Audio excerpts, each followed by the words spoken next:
Halo guys, kembali lagi bersama saya Ridwan Kurniawan di channel yang sangat absurd ini. Oke, hari ini kita akan mereview salah satu makanan anak kos ya, termasuk makanan jenis darurat yang bisa dikonsumsi dimanapun dan kapanpun. Salah satu produk instan yang mungkin kebanyakan itu dimiliki oleh anak-anak kos. Dan makanan itu sendiri adalah super bubur. Oke, super bubur. Ini adalah makanan yang mungkin banyak dikonsumsi anak kos selain Indomie ataupun mie sedap atau jenis permimian yang lain, karena memang praktis dalam pembuatannya dan juga efisiensi waktu ya, tentunya itu.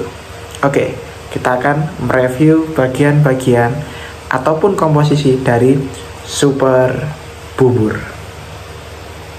Oke, mengenai makanan yang akan aku review ini ya, super bubur ini itu sendiri adalah produk yang memang tidak asing ya buat kita sendiri. Bahkan ini mudah banget dijumpai di sekeliling kita bahkan.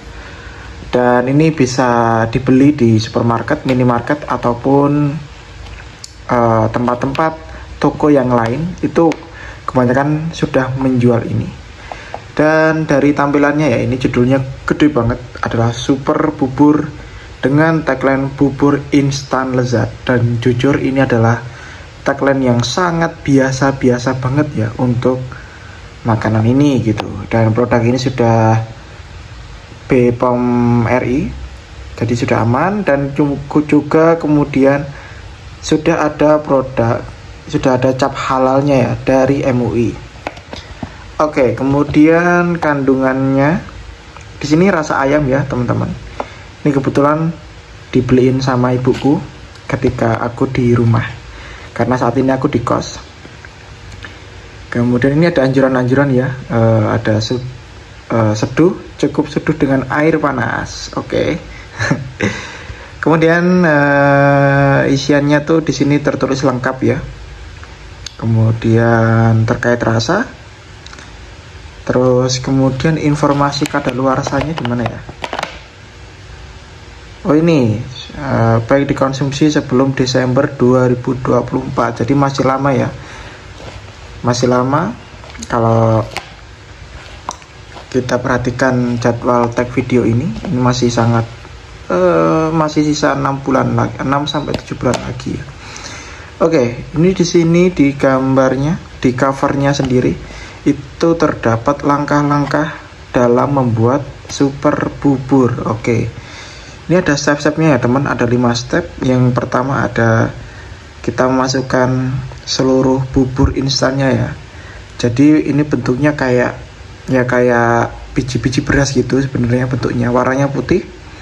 Terus kemudian kita lepaskan penutupnya, dan ini kan bentuknya sudah seperti mangkok ya, jadi nggak perlu kita pakai mangkok yang baru lagi gitu.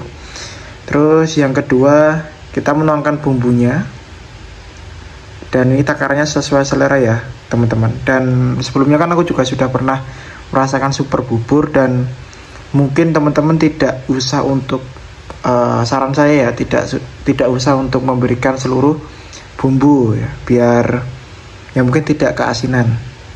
Terus yang ketiga, tuang air panas sampai mencapai batas air yang tercantum. Mungkin kalau saran saya 1 gelas itu sudah cukup sih, 1 gelas air panas.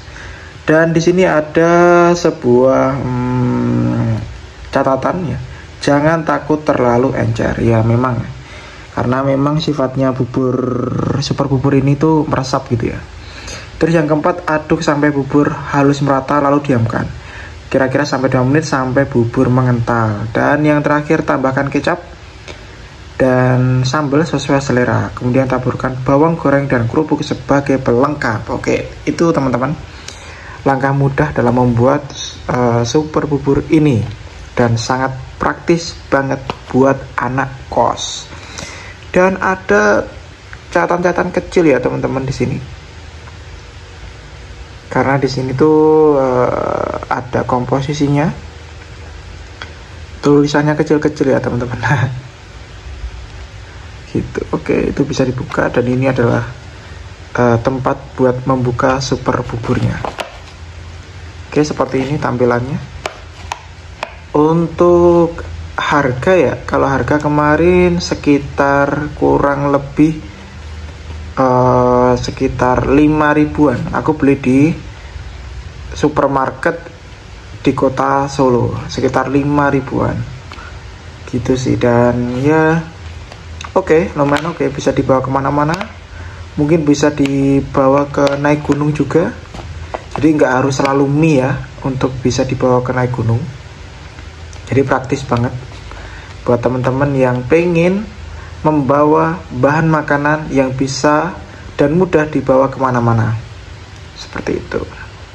Selanjutnya kita mencoba untuk memberikan ulasan, ataupun sebenarnya tidak memberikan ya, tapi menampilkan ulasan dari Quora terkait pertanyaan apakah baik menjadikan bubur instan atau super bubur sebagai sarapan ya. Ya sebenarnya bukan hanya sarapan doang ya, tetapi dikonsumsi dalam keseharian itu apakah baik gitu. Kita lihat beberapa ulasan yang sangat, atau ulasan-ulasan yang sudah diberikan oleh orang lain ya. Oke, di sini ada yang pertama, ada Mas Fajar ya, yaitu selaku penggemar makanan kaki lima. Oke. Waduh, saya tidak merekomendasikan sarapan bubur ayam konvensional, apalagi yang sasetan ya. Agak lucu ya memang statementnya. Walaupun saya suka bubur ayam, tentu saja diaduk. Oke, teman-teman di sini adalah tim bubur diaduk atau enggak nih gitu. Karena kan ada dua kubu ya. Bubur itu diaduk atau enggak. Kalau menurut Mimin pribadi, bubur tuh ya seharusnya tidak diaduk ya, karena memang kalau diaduk tuh bisa mengurangi tingkat estetik, walaupun itu makanan ya, makanan nanti kan dimasukkan ke mulut, turun ke lambung, dan akhirnya kan habis dan dihancurkan oleh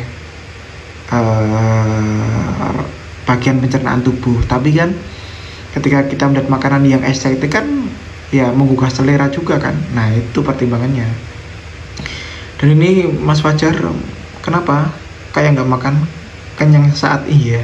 Ternyata Mas Fajar itu merekomendasikan lebih baik buat masak nasi sendiri ternyata.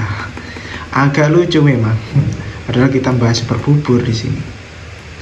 Oke, selanjutnya adalah komentar dari Dani Wijaya, seorang pekerja seni.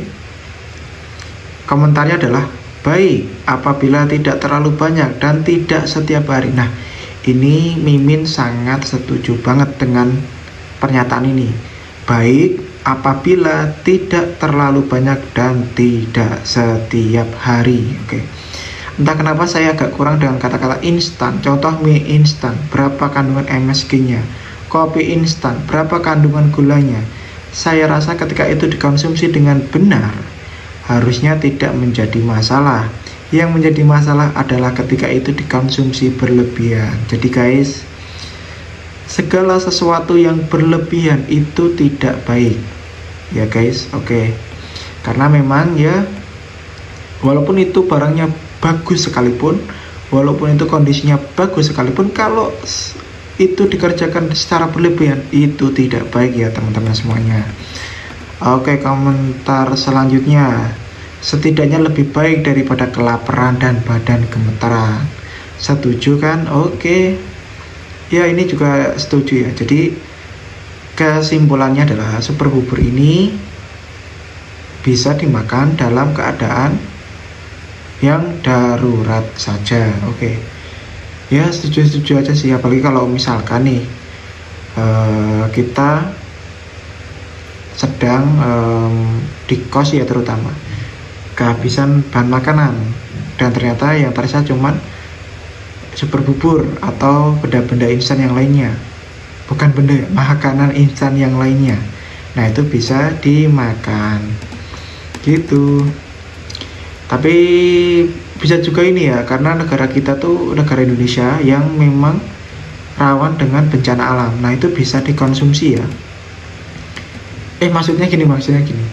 Negara kita itu adalah negara Indonesia yang berada di ring of fire, yang sewaktu-waktu itu bisa terjadi bencana alam dan terjadi bencana, na'udzubillah ya. Kalau terjadi bencana, ya super bubur ini bisa menjadi salah satu alternatif untuk bahan makanan darurat seperti itu.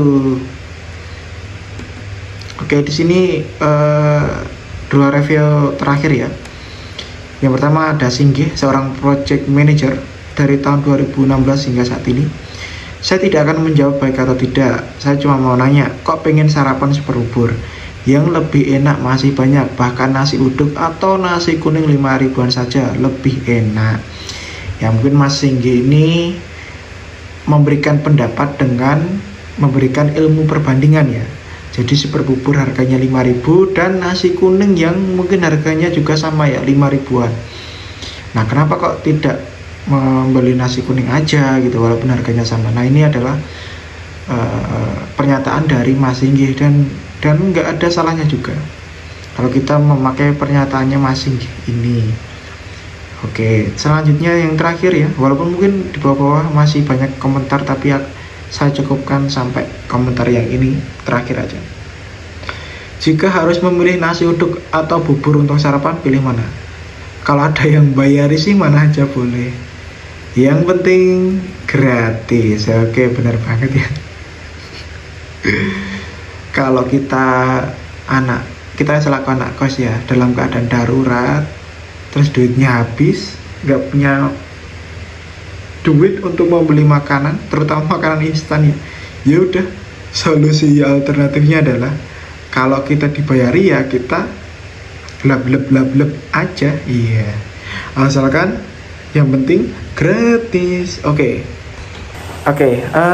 seperti itu ya review ataupun ulasan ataupun mungkin juga komentar saya terkait makanan super bubur ini ya, karena memang super bubur ini adalah makanan yang gampang atau sangat mudah untuk dijumpai di mana saja, terutama di minimarket ataupun supermarket terdekat. Dan untuk saya sendiri, apakah super bubur ini worth it untuk dimakan? Ya, kalau menurut saya, kalau keadaannya genting, keadaannya darurat, dan tidak ada pilihan lain, dan uang kita mungkin cuma sisa sedikit, ya tidak ada salahnya kalau kita beli super bubur. Dan kemudian yang kedua, kita boleh mengkonsumsi hal-hal yang berbau instan, tidak hanya super bubur ini, ada mie dan yang lain. Tetapi yang penting jangan berlebihan, karena segala sesuatu yang berlebihan itu tidak baik. Oke, sekian ulasan ataupun review dari saya. Kalau misalkan ada kata-kata yang kurang berkenan, saya mohon maaf yang sebesar-besarnya. Bye-bye. Sampai jumpa di video berikutnya. Bye-bye.